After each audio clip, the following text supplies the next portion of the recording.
Lows in the upper 30s to mid 40s. South wind 10 to 20 miles an hour with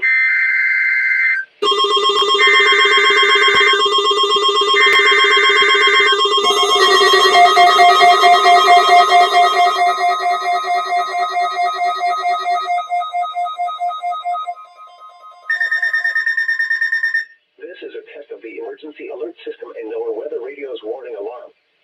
During potentially hazardous weather situations, the National Weather Service transmits a signal that automatically activates specially built receivers to warn of the impending hazard. Tests of the receivers are normally conducted by the National Weather Service every Wednesday near 12 noon. When there is a threat of or existing severe weather in the area on Wednesday, the test is postponed until the next day without a severe weather threat.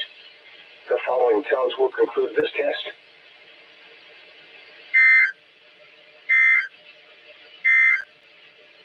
The forecast for the central Puget Sound region, including Bremerton, Seattle, Tacoma,